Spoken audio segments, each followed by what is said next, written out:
just lost it when she announced it. Find it again. Good morning. I'm reading from Revelation 17 and verse 4. And I'm reading for the New King James Version. The woman was arrayed in purple and scarlet, and adorned with gold and precious stones and pearls, having in her hand a golden cup full of abominations and the filthiness of her fornication. Thank you, Lord, for your word. All right, Pastor Jack, from that very positive text that you led us with. I think I must have sent the wrong text. Oh, is that right? I swear I checked it. I thought it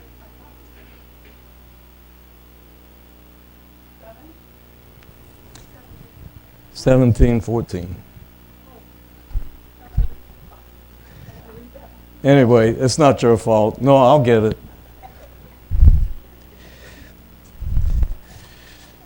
She's talked about being too young to remember, but those that have something to remember are too old to remember.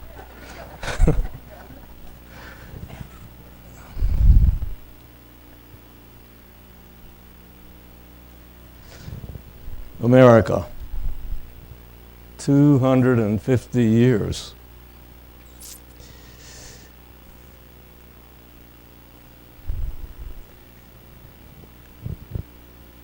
The kings of the earth in Revelation 17, 14 will make war against the Lamb.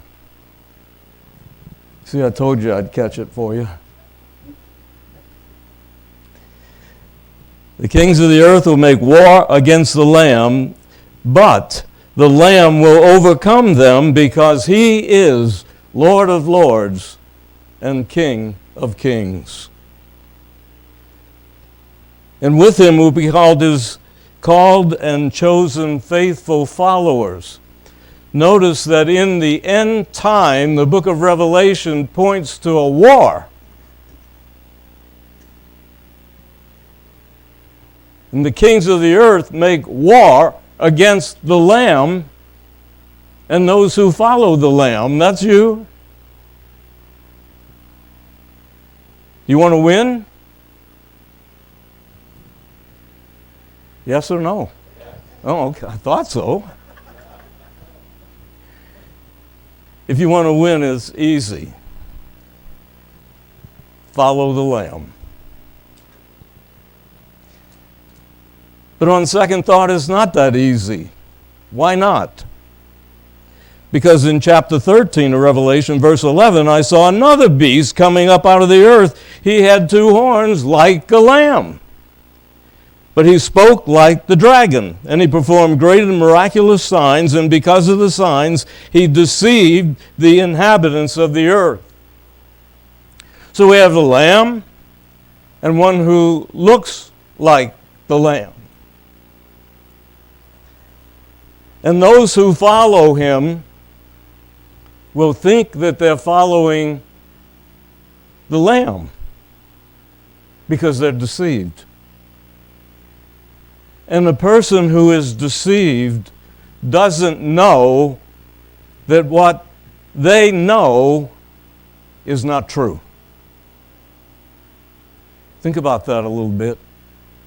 Try to convince someone who is deceived that what they know that isn't true isn't true. Try it. Practically the whole world goes after the one who thinks he's the lamb and wants you to think he's the lamb, but they don't. So I don't want to get too far ahead of ourselves. Let's go back to the beginning of this war on earth. In Genesis 3:15, I'll put enmity. Adam and Eve had just plunged the world into the depths of sin and despair. And I'm going to go through some of these things really fast because you know them already. But we have to put them all together and line things up to when we get to the more touchy part, then it'll be crystal clear. So Adam and Eve had just sinned. They plunged the world into the depths of sin and despair. And God had a problem. God created this beautiful, perfect earth, and He made a perfect garden, and He created a perfect pair, a couple, and He put them in the perfect garden and said, you can have any fruit from any tree in the garden, but if you eat from that one in the middle, you're going to die. Well, you know the story. They ate from the one in the middle. Now, God has what I call God's dilemma. He said, if you eat it, you're going to die. They ate it. Did He want them to die? Y'all don't answer questions too well here. Did God want them to die? No, He didn't. But how can He let them live and still be telling the truth when He says, if you eat it, you will die? That's God's dilemma. He's not a liar, but if He let them live, then He would be showing that He's a liar.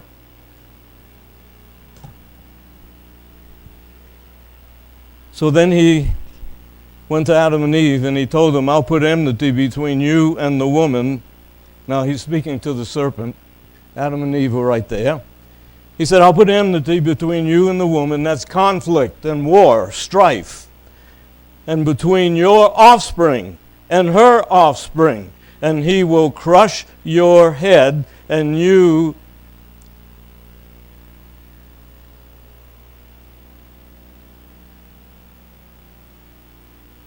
Now that's interesting.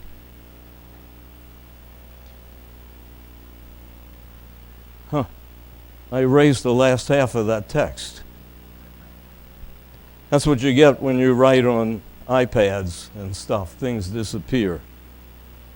But he will crush your head, and you will do something to him. My mind left. It wasn't very good. Oh, yeah, bite him on the heel. Thank you. I was just testing to see how much you guys know. You, the seed of the woman, will crush the head of the seed of the serpent, but before he gets a chance, the serpent bites the seed of the woman on the head. Now, you know the seed of the woman is Jesus, right?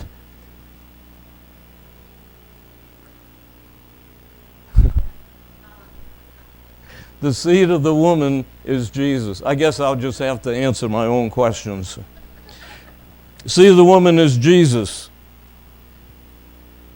So Jesus gets a bite on the heel. That was when he died on the cross, but it wasn't the end. No, he's going to come back again and crush the head of the serpent.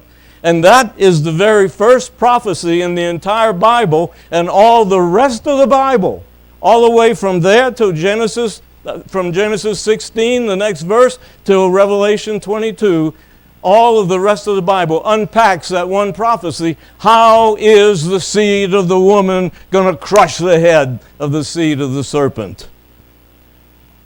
Now, even before that, in Revelation 12:7, there was war in heaven. Michael, war in heaven? People think they're going to have peace on earth when war began in heaven. What is this war? Michael and his angels. Michael is Jesus. He wasn't an angel. He was over all the angels. Michael and his angels fought the dragon. The dragon fought back, but he was not strong enough, and they lost their place in heaven. The great dragon was hurled down, that ancient serpent called the devil or Satan. He leads the whole world astray. And he was hurled to the earth, and his angels with him. So this war began in heaven. And this serpent, this dragon, who is Satan, remember that, was cast down to the earth. And verse 13 says, when the dragon saw he had been hurled to the earth, he pursued the woman.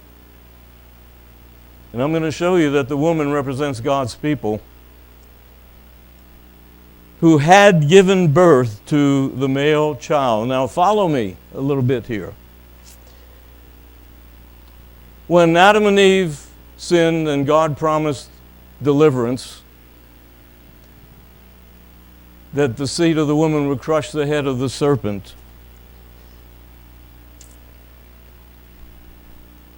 there was only one woman on this earth.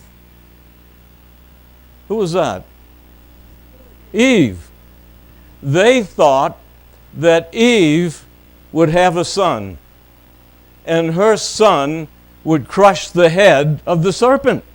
I mean, you can't blame them for misinterpreting because, this was the first Bible text they ever heard. And there was no one else around. She was the only woman on the planet. So she had a son and named him Cain. Now, the Hebrew name in Cain is that God has given me a son, the Lord. That's the actual translation of the verse. They thought that Cain was the Lord, that he'd be the one crush the head of the serpent, but the only head he crushed was the head of his brother. So, who is this woman? That's a question. And how does the devil make war against this woman? The pure woman in the Old Testament represents, or in the entire Bible, the pure woman represents God's people. A corrupt woman or a harlot represents Satan's people. Now keep those two things in mind as we go through. Now in the Old Testament, God's people were called Israel, a nation.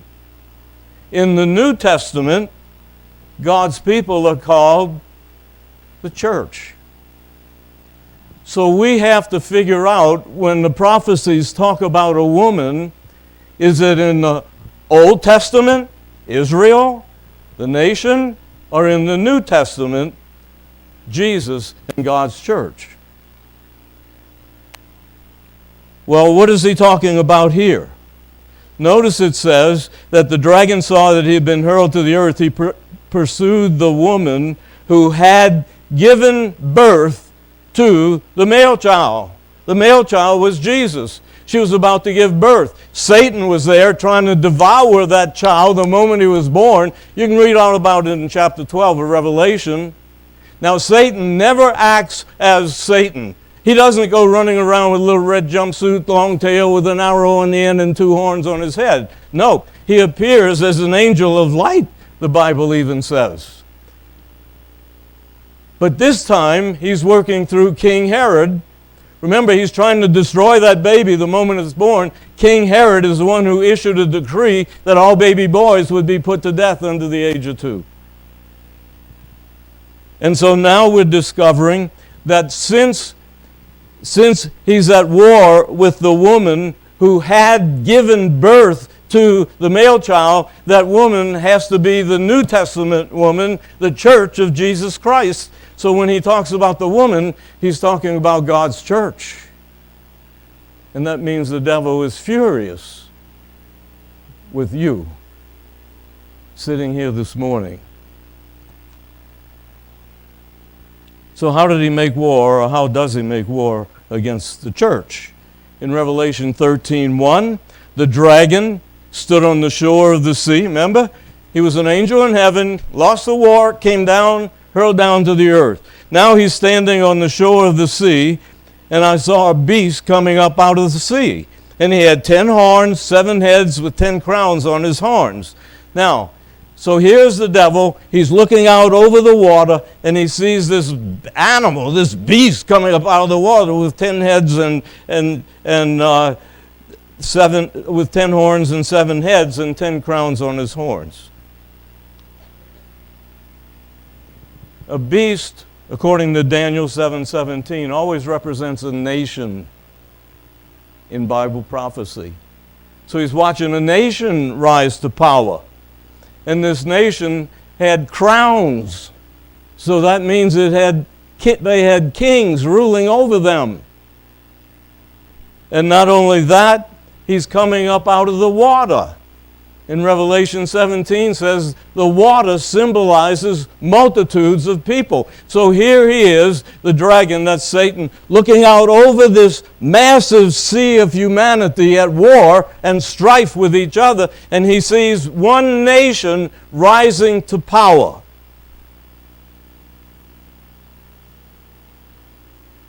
So that's a little bit about what all these symbols represent.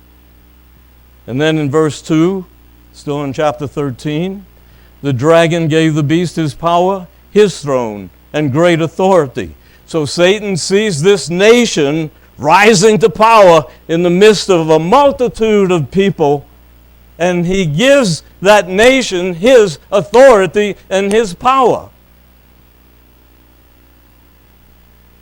And then it says, one of the heads of the beasts seemed to have had a fatal wound, but the fatal wound had been healed.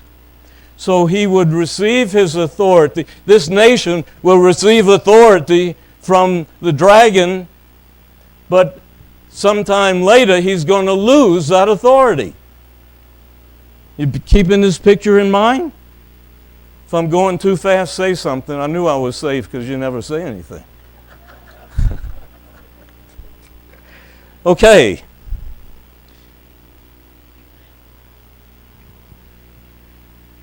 Verse 4, men worship the dragon because, now who would worship the devil? Dragon's the devil. Why would they worship him? They worshiped him because, in verse 4, he had given his authority to the beast, and they worshiped the beast. Satan knows if he comes around and says, I'm Satan, worship me. No, nobody's going to do that. But he gives his authority to this beast, this nation, and somehow that nation appears to be favorable to everyone, and people worship that nation, and in doing so, they're really worshiping the beast because he got his authority from the beast. You follow?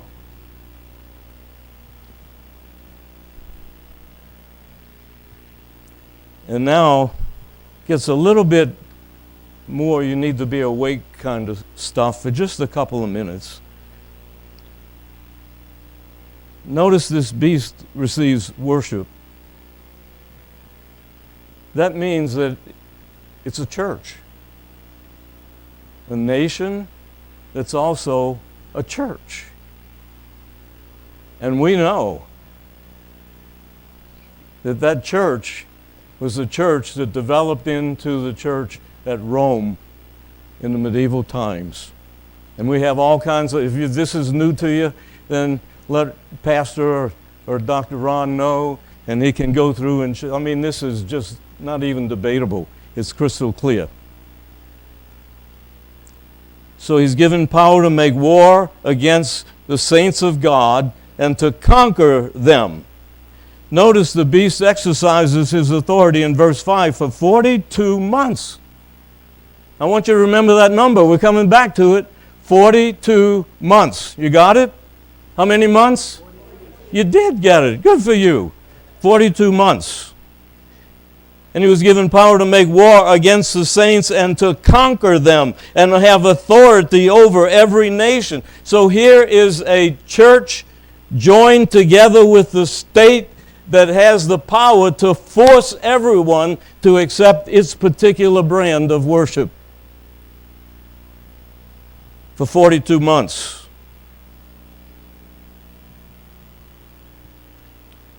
Those 42 months covered a time in church history that saw some of the most intense persecution this world has ever seen. Millions of people lost their lives at the hands of the Church of Rome. The Crusades, the Huguenots, the St. Bartholomew Massacre, millions. So many the blood was flowing in the streets during that 42 months. And it was all done in the name of Christ. I'm not talking out of school, folks, because John Paul II himself, in the year 2000, and some of you may remember this, in the year 2000, John Paul II set aside a specific special day of prayer and fasting, asking for forgiveness for the sins that his church conducted during the Dark Ages. He acknowledged and admitted, and I think it takes a big man to admit that his church has done wrong, and he did. But that doesn't change the fact that for 42 months, that church persecuted and took the lives of millions and millions of believers who wanted to follow Jesus. In chapter 12, verse 6, the woman, and now we know the woman is God's church. How do we know that? Because she had already given birth to the male child. Now the male child was Jesus.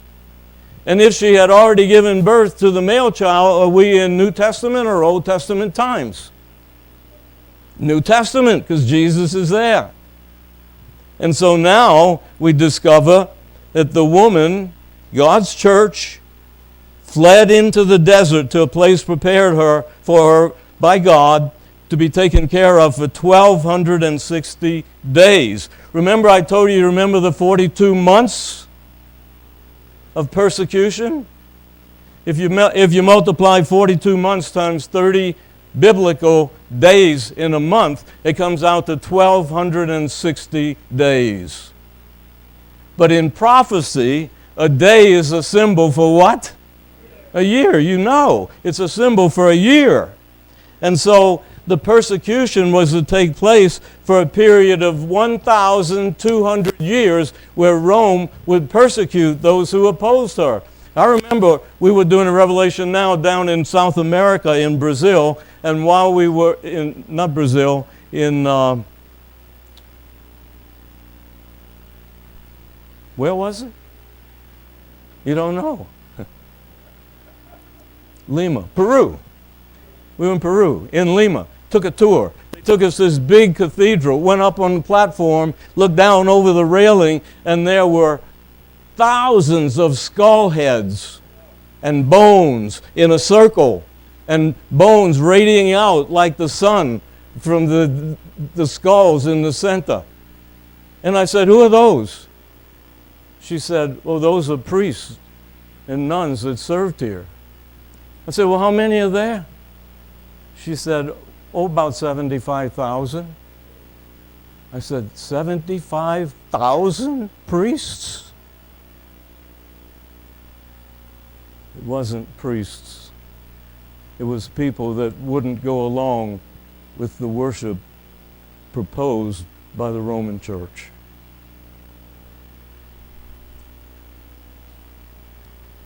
"1,260 years. Now here's the neat part. We know that 1,260 years began in 538 AD when the Pope called the Emperor Justinian to oppose all of the barbarian tribes that would later become Europe.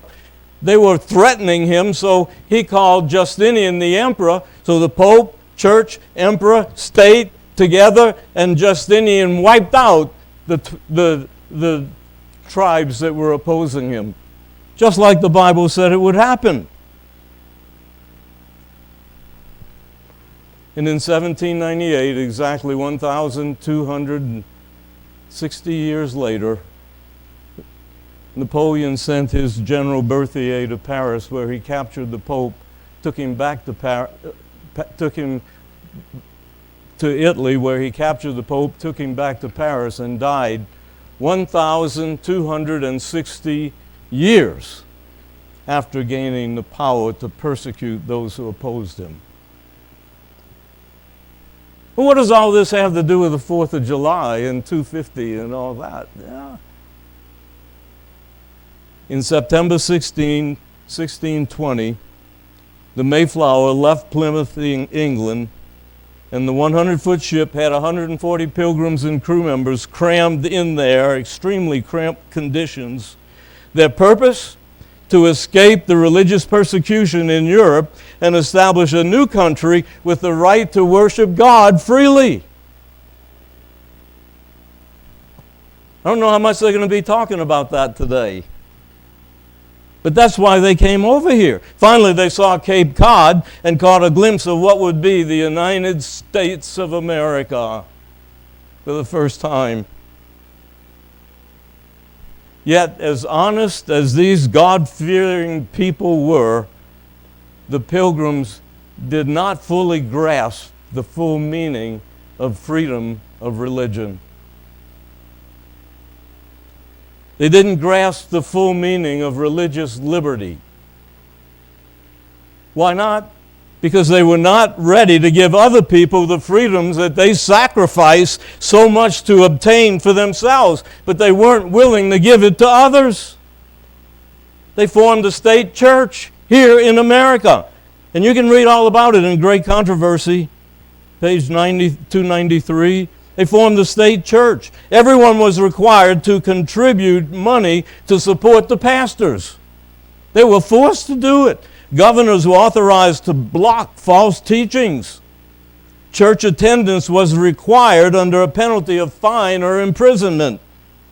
Secular power had been given to the church, and these measures inevitably led to persecution. That was your country. That was why they came here, to establish freedom to worship. But it had to be their way.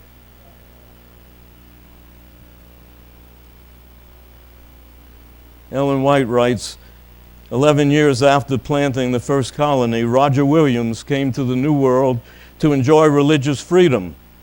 But unlike them, he saw that freedom was an inalienable right of all, whatever they might believe.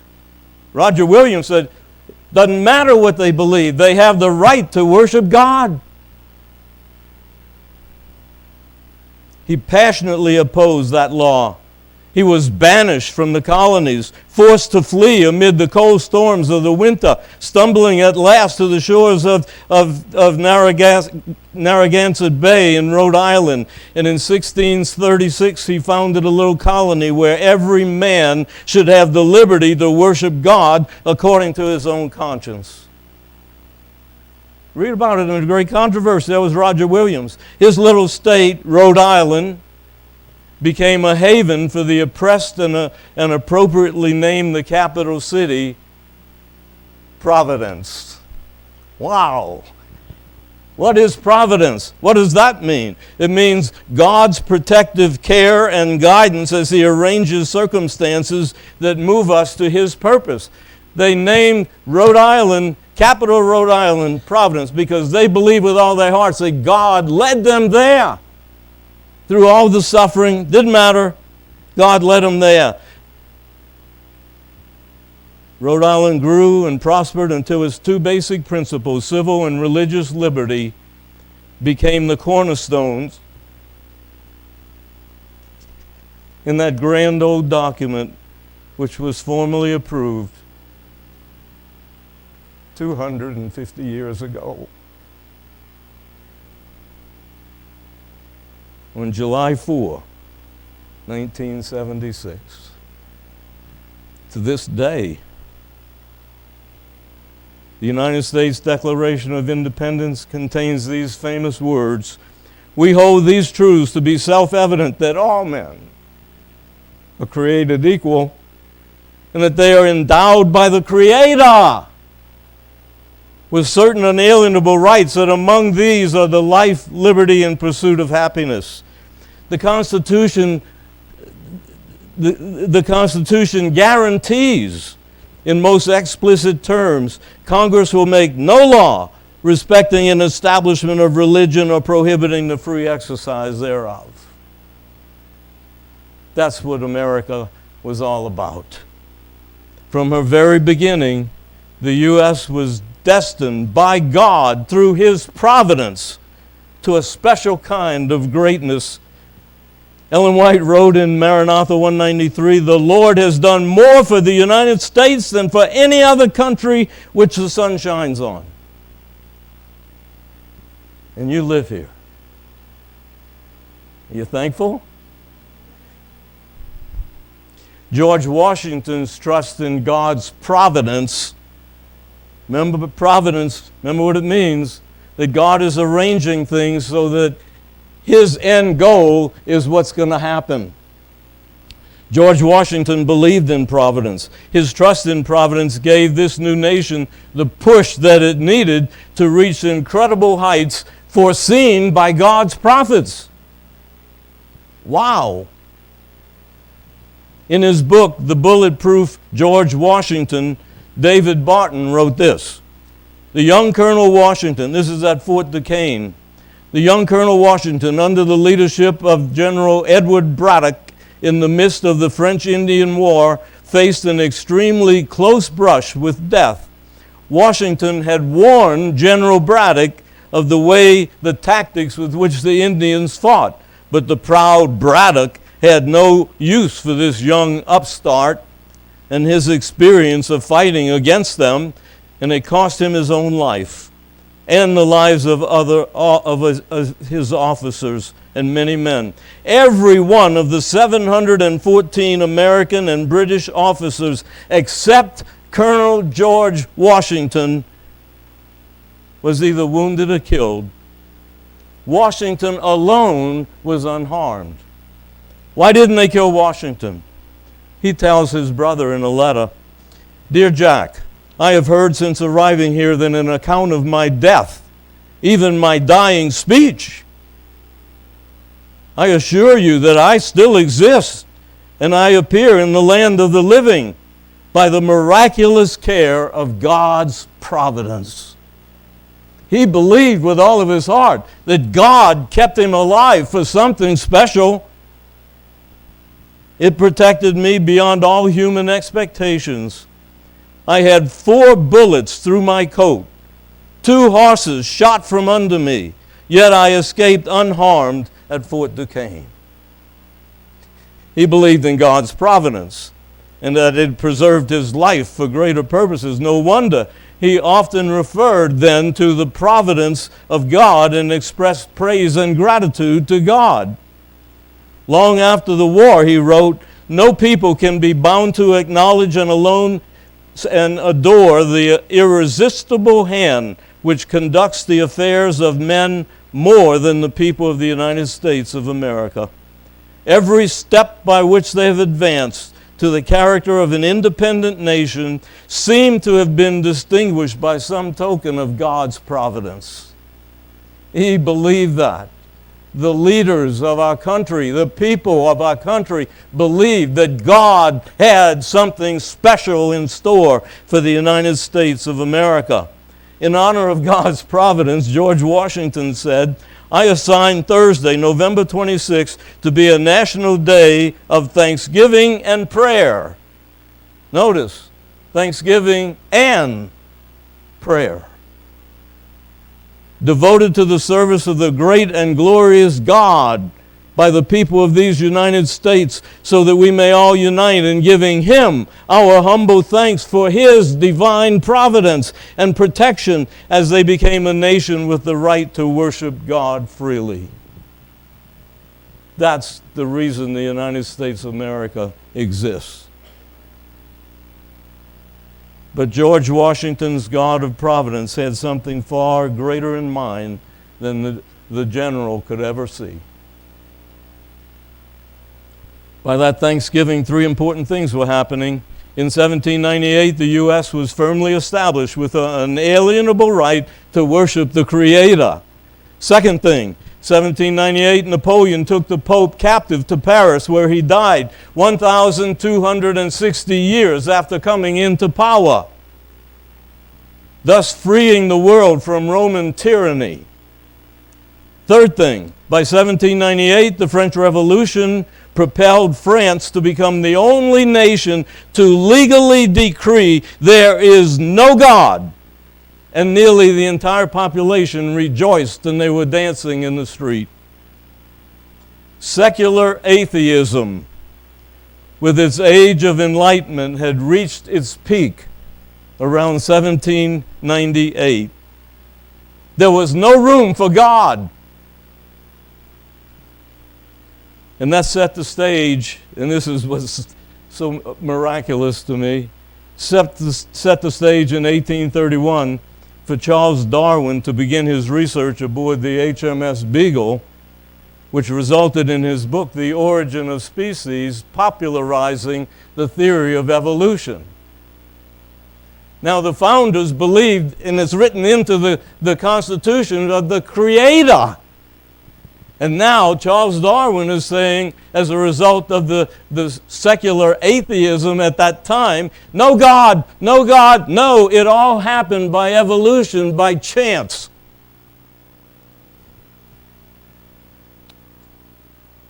But what's interesting to me, in 1844, while Darwin was in the middle of writing his book, God launched his three angels' messages. He wasn't caught by surprise. He knew what was coming. And he announced the everlasting, he said the church would announce the everlasting gospel to every nation on earth. The hour of God's judgment has come. Worship God, the creator of the heavens and the earth. Babylon has fallen. Worship the creator, not the creature. The entire world is going to know the truth about Jesus before he comes. That's the three angels' messages. However, with Europe in chaos between religious persecution and rising secularism, where can God find a safe place from which to launch his three angels' messages? Watch. Oh, this is good. Revelation 12:9, there was war in heaven. The dragon was hurled down to the earth. He pursued the woman. That's God's church. New Testament times. Reminds us of the serpent and the woman in the garden, doesn't it?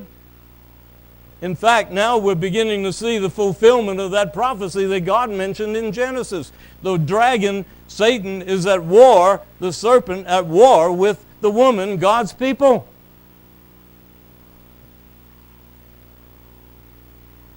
Oh, this is even better. The church was in the midst of European persecution. In verse 14 it says, the woman was given 2 wings of a great eagle, so that she might fly to the place prepared for her in the desert, where she'd be taken care of for time, times, and half a time, out of the serpent's reach. Times 1 year, times 2 years, half a time, half a year, time, times, and half a time, 3.5 years, 1,260 days. A day is a symbol for a year, 1,260 years. God is protecting the woman, his church, during the time of persecution, protecting her and keeping her alive. Amen. Say amen. God cares about his people. And that was from 538 to 1798. And then from his mouth the serpent spewed water, multitudes like a river. The water represents multitudes. He spewed water like a river out of his mouth that the dragon had spewed out. So the dragon is trying to destroy the woman with this multitude of people coming out of his mouth. That was going on during the Dark Ages. But the earth helps the woman.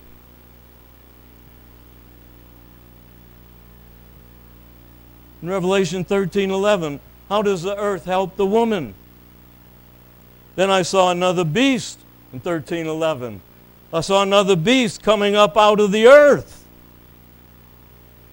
Now, the first beast came out of the water, multitudes of people. This beast comes up out of the earth, a quiet, relatively peaceful. He wasn't overthrowing nations. He arose peacefully. He tells us in the next verse, he had 2 horns like a lamb. It looked like a Christian nation rising to power in a quiet, relatively unsettled part of the earth, quietly, peacefully. Looked like a lamb.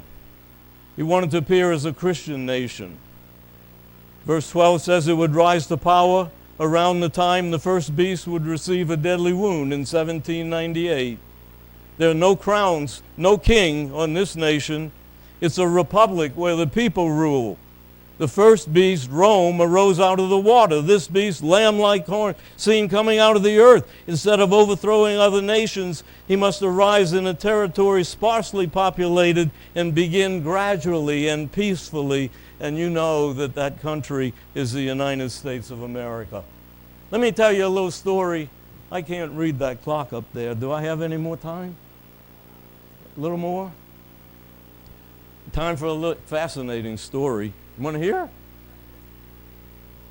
You ever heard of Squanto? God's providence brought the pilgrims together with Squanto, the lone survivor of the Patuxent tribe that had been wiped out by the plague. Squanto had been taken captive and sent over as a slave to England and Spain, but mostly in England. And while he was in England, he learned fluent English. While he was in England, his whole tribe had been wiped out with a plague. God protected him for some reason. Why? He came back to America and connected with the pilgrims. They were having problems. They couldn't get enough food. The seeds they brought over didn't work in America. And they were really struggling. But Squanto taught them how to plant like the Indians did, and with their seeds. And he taught them how to hunt the way they did. And he helped them maintain peace with the tribes around them, so that the pilgrims were able to settle into a land that was not possessed by anyone, but had been made livable by the Patuxent tribe who had been destroyed by the plague.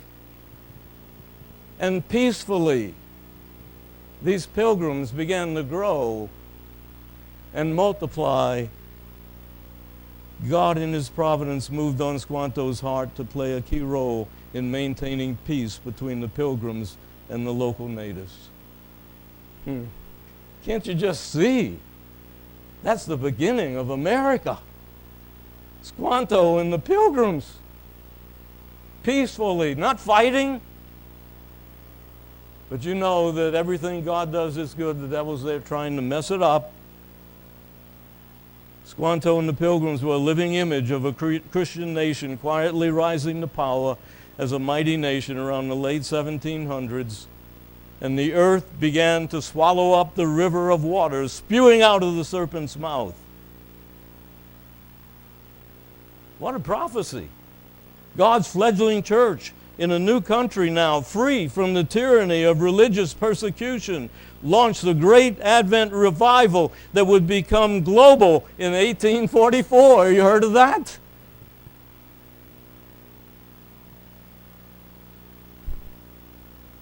While Darwin was working on his book, The Origin of Species, telling you that you came out of monkeys or whatever, God said, hey, I got something to say here. Fear God and worship Him, the creator of the heavens and the earth. He needed a place to organize and launch that message globally, and Squanto helped him fulfill that prophecy. Wow. You know, the pilgrims in America did not steal that land. That land is God's land. God owns the earth. And He gave it to them. They didn't steal it. He gave it to them. Just like He did with Abraham. Abraham went into the land of Canaan. There were 7 different Canaanite tribes occupying that land. And Abraham comes in. What do you think he did? He said, woo-hoo, here I am. I know you've been waiting for me to take over. Huh? I doubt it. This is our land. No, God gave it to us. We were here first. It's our land. But our God gave it to us. No, our God gave us this land. He gave it to us. But our God is bigger than your God. God owns the land. No one else owns it. He just lets us live here for a little while. Got something way better than this. So it's no coincidence at this time that the dragon launched his final attack on the remnant of the seed of the woman. In Revelation 12:17, when the dragon, that's the devil, was enraged at the woman, his church. He went off to make war against the remnant of her offspring. That's the end. That's the last of God's church on this earth. And he went to make war against the remnant. Who are they? They obey God's commandments and hold to the testimony of Jesus. Wow. It was no coincidence that Darwin was writing his book at the same time that God's church had a message: worship the Creator, not the creature.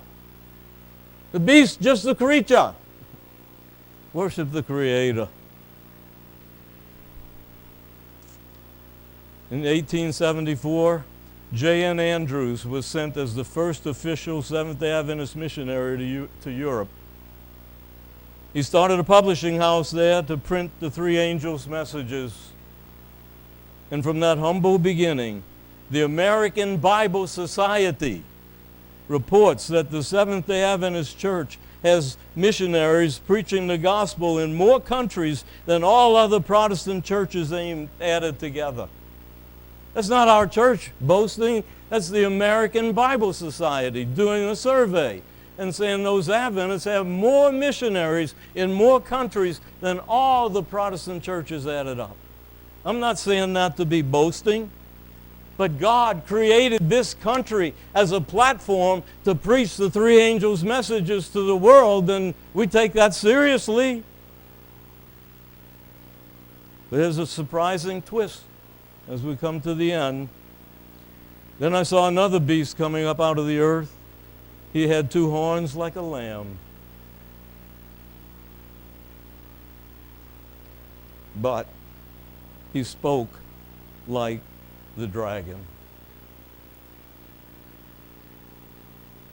He wants to be seen as Christ-like, but his words reveal his alliance with Antichrist, not Christ. Don't misunderstand me. I love my country. Anybody that's traveled any other place in the world knows there's no place like the United States of America. Ask the World Cup soccer fans that are coming here. They praise this country. They love this country, but that's not what you see from the inhabitants of this country. I love America. I risk my life for the principles of freedom that this country stands for.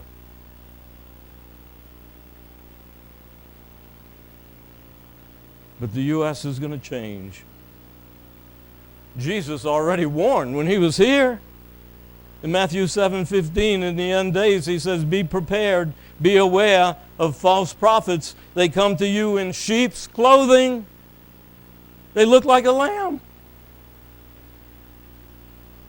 They come to you in sheep's clothing, but inwardly they're ravenous wolves. Chapter 24, verse 24 in Matthew, false Christs and false prophets will show great signs and wonders, miracles, to deceive even the elect if possible.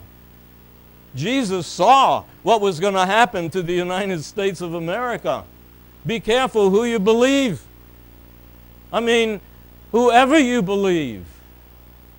Don't trust anyone. Don't trust Jac Colon. Listen to what I'm saying and check it all out with this book. That's what you have to believe. Because people who are deceived believe that what they believe is absolutely true, not knowing that it's a deception. How much time do you spend making sure that what you believe is true? The United States is going to change and force the world to accept a particular brand of worship. In today's environment, the political rhetoric has become mean-spirited, hateful, and even violent. Have you noticed?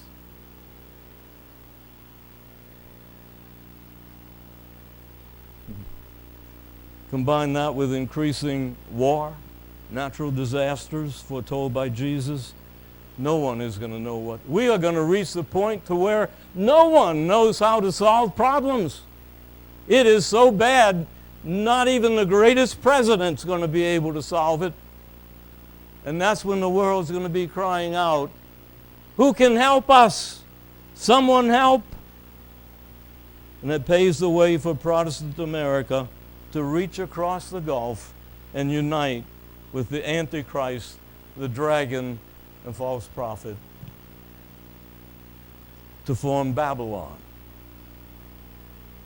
And Babylon will convince the world that God is angry and he wants to bring us back to his commandments. Sounds good.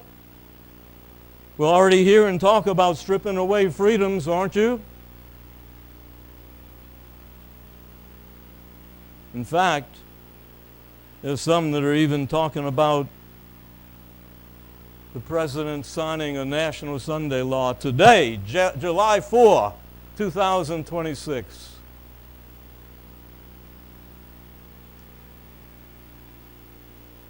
Hey, it might happen today. I seriously doubt it, because there is absolutely nothing in the White House or in government that indicates that they're planning to have a national day of worship. Nowhere.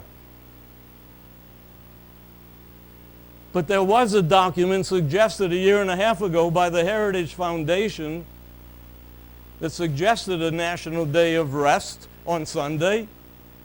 And good, faithful Adventists got a hold of that and said, whoa, it's going to be a Sunday law, July 4th.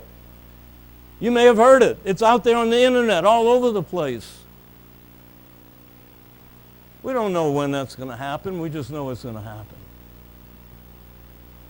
Our freedoms are going to be stripped away. The next step is up to you. Matthew 24, Jesus said, and this gospel of the kingdom will be preached to the whole world as a testimony to all nations, and then the end will come. Gospel to the world. Who's going to do it? Matthew, what if the Lord's depending on you? Is it going to get done? Be honest with yourself. You told anybody about the gospel last week? Last month? Jesus also said,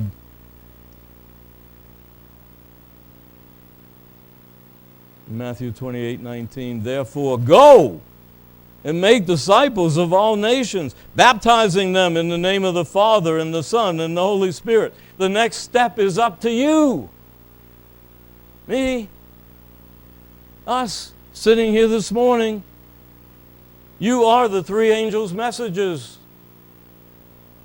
Be honest with yourself. Are you doing your part?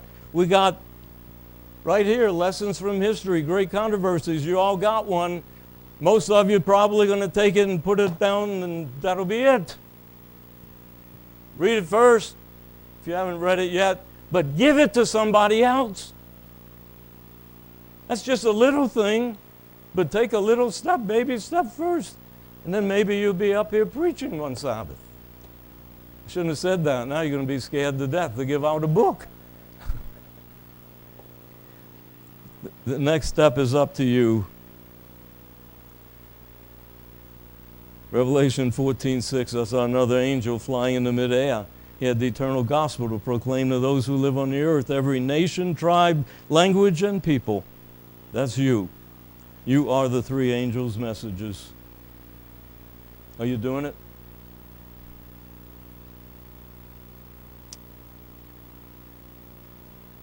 The lamb with two horns may look like Jesus, but only Jesus is the Lord.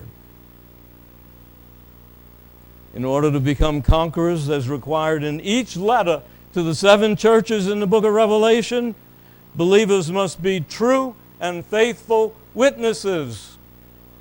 Are you? I know you're faithful, you're here, but are you a witness? Willing to lay down their lives to proclaim the testimony of Jesus. The whole world will worship the dragon, beast, false prophet, two-horned lamb. He speaks like the dragon. Yes, they'll even make war against the Lamb of God. But the apocalypse, last book of the Bible, the apocalypse of Jesus assures his church that his glory will overcome the world. Closing with our opening text, the Lamb will overcome them because he is Lord of lords and King of kings and with him will be his called, chosen, and faithful followers. Follow the Lamb. Not the one with the two horns, the Lamb. God bless you. Happy 4th of July.